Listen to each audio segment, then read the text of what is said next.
अभी हमने कुछ सादा सा कह दिया और राजकुमारी उन्नति ने जाकर बुआ जी और भैया जी से अपने कह दिया तो एक बवाल और हो जाएगा भाभी।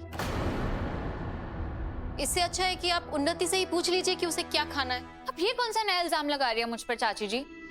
मैं यहाँ की छोटी छोटी बातें वहां नहीं बताती हूँ। हाँ, तू तो बड़े घर से आई है, बड़ी बड़ी बातें बताती होगी वहां पे।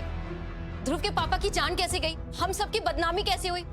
सुमन, ये क्या कह रही हो तुम और क्यों कह रही हो? इस पर तमाशा कम हुआ है क्या आज? भाभी, मेरी याददाश्त कमजोर है, मेरा दिमाग नहीं।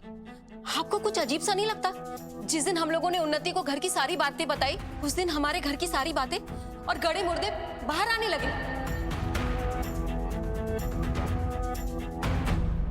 मैंने ऐसा कुछ किया ही नहीं। अच्छा, तो मैं झूठ बोल रही हूँ?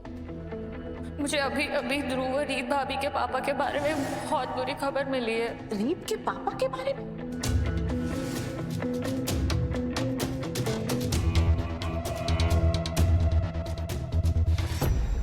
तुम्हें कुछ कहने की जरूरत नहीं है उन्नति। चाची, मैं जानता हूं कि आप दोनों के आपस में नहीं बनते, पर इसका मतलब ये तो नहीं ना कि आप हर बात पे इसी को दोषी ठहराएंगे।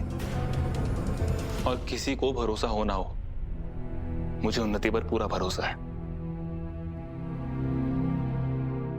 मुझे भरोसा है कि इसने हमारे पापा की बात वहां अपने मायके में नहीं बताई होगी, क्योंकि इसे ना यहाँ की बातें वहां करने की आदत नहीं है। अच्छा, तो क्यों भरोसा है तुझे इस पर इतना? क्योंकि इसे अपनों का राज छुपाना आता है। इसने तो अभी तक ये भी नहीं बताया कि मैं एक दिल्ली। ध्रुव,